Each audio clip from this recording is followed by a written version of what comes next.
Hello students, class 12th chemistry. Last हमने कल discuss किया था दो method classification of colloids.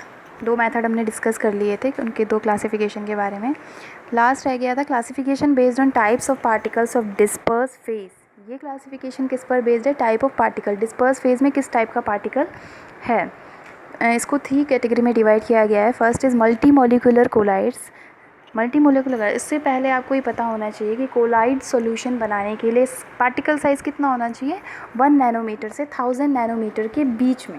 Intermediate 1 nanometre से 1000 नैनोमीटर के बीच में। तो फर्स्ट हम बात करते हैं multi molecular colloids. Multi moleculars are those colloids जिसमें स्मॉलर पार्टिकल एग्रीगेट टुगेदर।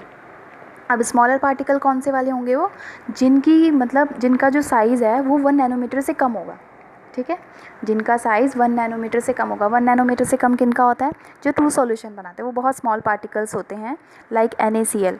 ठीक है, तो स्मॉल पार्टिकल्स एग्रीगेट टुगेदर। ये स्मॉल पार्टिकल आपस में क्या होते हैं? जुड़ जाते हैं, एसोसिएट हो जाते हैं to form a big particle. Big particle बनाते हैं जिसका डायमेंशन लार्जर देन 1 नैनोमीटर, यानी कि वो कोलाइडल सोल्यूशन की रेंज में आ जाता है। 1 नैनोमीटर से लार्जर हो जाएगा तो इट मीन्स वो कोलाइडल सोल्यूशन बना देंगे। तो this term this multi molecular, ये बहुत सारे पार्टिकल आपस में जॉइंट होते हैं, तो इसलिए इसे नाम दे दिया गया मल्टी मॉलिकुलर कोलाइड्स। सेकेंड है macromolecular colloids. Macromolecular colloids are those colloid जिसमें मैक्रो है यानी कि लार्ज मॉलिक्यूल्स है। अब लार्ज मॉलिक्यूल्स किस में होते हैं? सस्पेंशन के केस में। सस्पेंशन के केस में जो बड़े मॉलिक्यूल्स होते हैं, अब इनको कैसे हम कोलाइडल की रेंज में लाएं? कैसे? ये डिसोसिएट होते हैं। इनको वाटर में अगर हम डिज़ोल्व करेंगे, लाइक जितने भी हमारे पॉलीमर्स होते हैं वो लार्ज मॉलिक्यूल की रेंज में आते हैं। तो डिसॉल्व इन वाटर, वाटर में अगर इनको डिसॉल्व करते हैं टू फॉर्म अ कोलाइड, ये कोलाइड बनाते हैं। ठीक है, तो वो कोलाइडल पार्टिकल की रेंज में आ जाते हैं। Third one is associated colloids. Associated colloids क्या होंगे? जैसे कि आपका सोप है या डिटर्जेंट है, आप उसको घोल दीजिए वाटर में, तो वो क्या है? एसोसिएटेड कोलॉइड्स हैं। जैसे अगर आप एट लोअर कंसनट्रेशन अगर डिटर्जेंट कम अमाउंट में आपने डाला है, कंसनट्रेशन उसकी कम है, तो वो it act as a electrolyte, यानी कि आयनिक फॉर्म की तरह वो बिहेव करेंगे। तो आयनिक फॉर्म है, इट मीन्स वो इलेक्ट्रोलाइट है। अगर हायर कंसनट्रेशन है, कंसनट्रेशन आपने डाला, डिटर्जेंट यूज़ कर दिया, तो इट एसोसिएट, ये जो आयंस होते हैं, जो इलेक्ट्रोलाइट्स होते हैं, इसके आयंस जो होते हैं वो आपस में जॉइंट हो जाते हैं, एसोसिएट होकर मिसल फॉर्मेशन करते हैं। आपने 10th स्टैंडर्ड में पढ़ा होगा मिसल फॉर्मेशन। तो ये जो आयंस होते हैं क्या करते हैं? हायर कंसनट्रेशन में आपस में जुड़ जाते हैं, एसोसिएट हो जाते हैं और मिसल फॉर्मेशन करते हैं। अब हम नेक्स्ट इसका एसोसिएशन ही पढ़ेंगे, एसोसिएशन कोलाइड।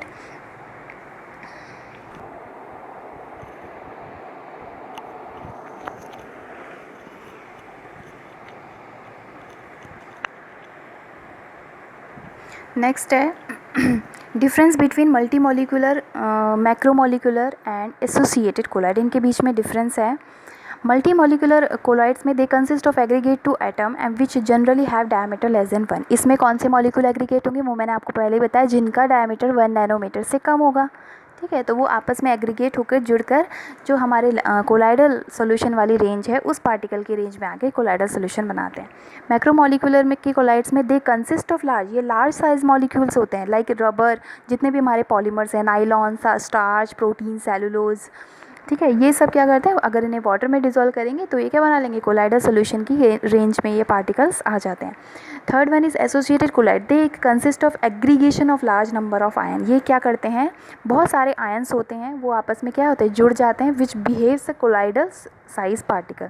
फिर वो आपस में जुड़ के कोलाइडल साइज वाले रेंज में आ जाते हैं, तो वो कोलाइडल सोल्यूशन की तरह बिहेव करें एट हायर कंसनट्रेशन। वो मैंने आपको पहले बताया, ये हायर कंसनट्रेशन पे, लाइक सोप सोल, साबुन को अगर आपने पानी में घोल दिया, it behaves like a soap soul.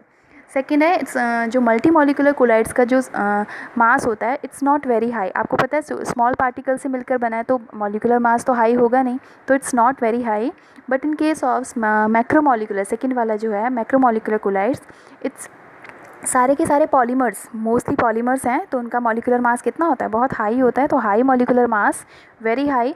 And associated colloids में एसोसिएशन हो रहा है, मतलब मॉलिक्यूल्स आपस में जुड़ रहे हैं, आयंस जुड़ रहे हैं, तो क्या होगा? Generally high molecular mass. Next है थर्ड, इसका जो डिफरेंस है, थर्ड डिफरेंस है इसका, द एटम्स और molecules are held by weak van der Waal forces.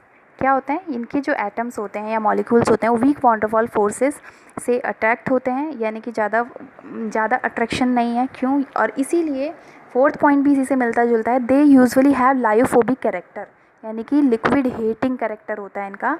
और मैक्रोमोलिक्यूल के केस में द मॉलिक्यूल आर फ्लेक्सिबल, अब जितने भी पॉलीमर्स या नायलॉन वगैरह होते हैं आपको पता है फ्लेक्सिबल होते हैं, और फ्लेक्सिबल होते हैं इट मीन्स ये कैन टेक एनी शेप, किसी भी शेप को ये कन्वर्ट कर सकते हैं या हो सकते हैं उस शेप में।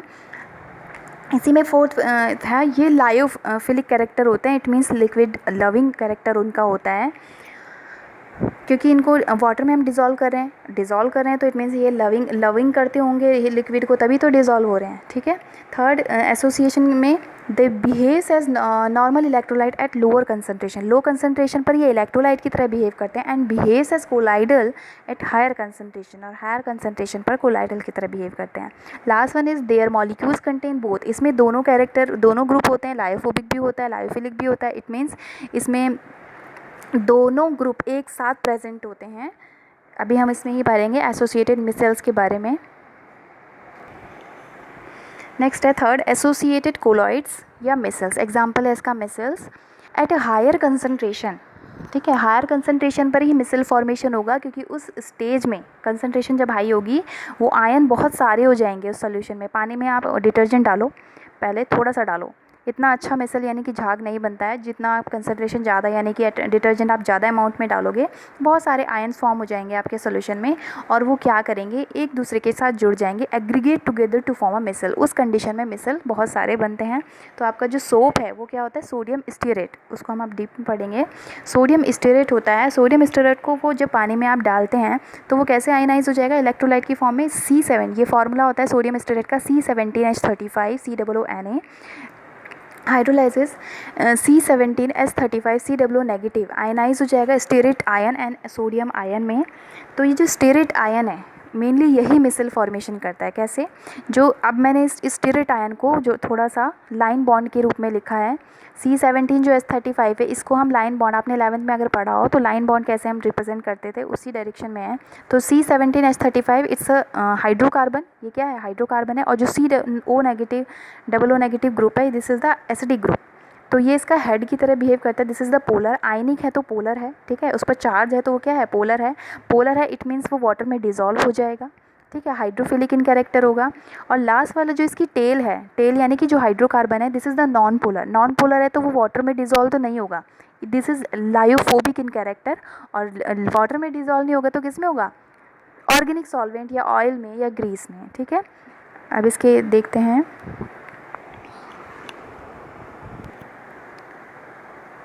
नेक्स्ट है इसका नॉन पोलर पार्ट, और नॉन पोलर पार्ट पीछे वाला था यानी कि हाइड्रोकार्बन। टेल पार्ट जिसको हम बोले थे consist of long chain hydrocarbon part है वो, it does not dissolve, water में डिजॉल्व नहीं होगा, नॉन पोलर है but dissolve in organic solvent like oil and grease, hydrophobic in character, ठीक है।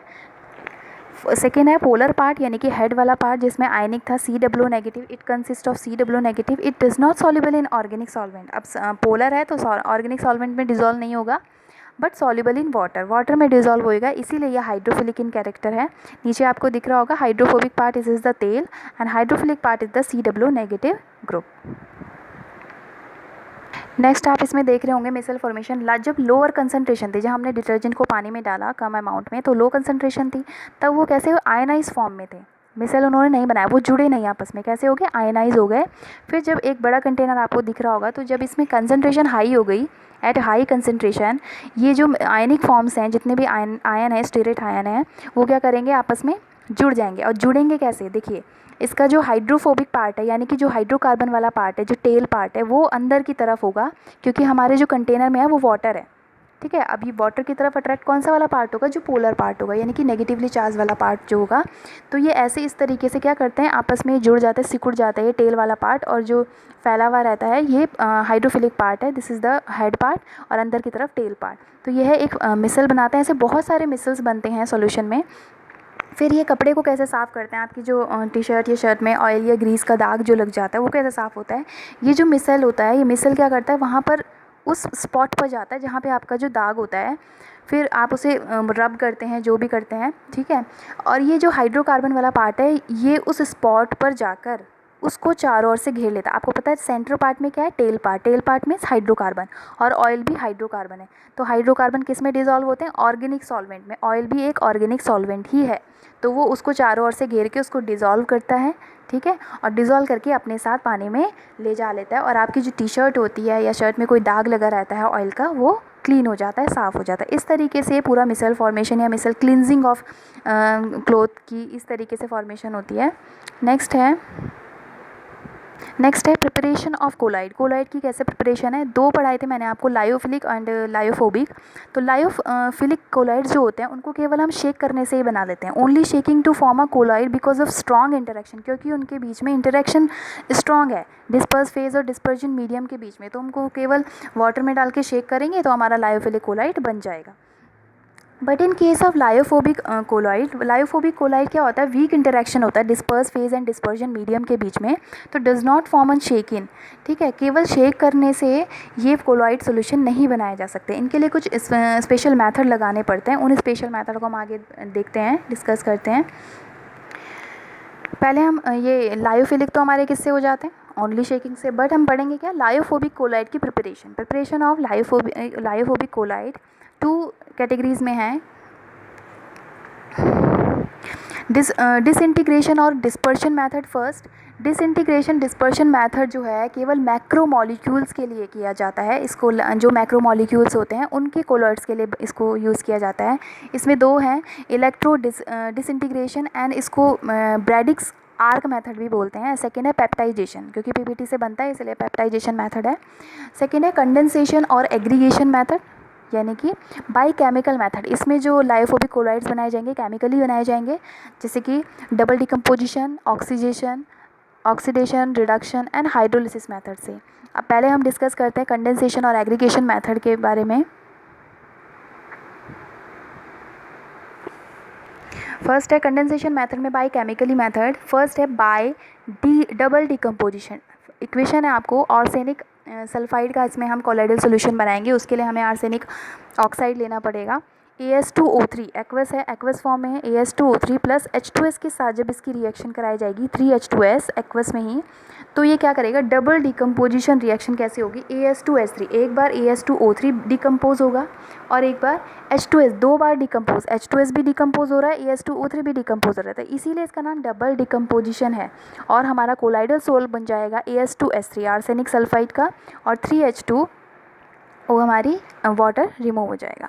सेकेंड है by reduction method. Reduction method जो है, हम जितनी भी नोबल मेटल है उनकी सोल बनाने के लिए हम यूज़ करते हैं, जैसे कि गोल्ड हो गया, प्लैटिनम हो गया, सिल्वर हो गया, इनके लिए हम यूज़ करते हैं इनके सोल बनाने के लिए।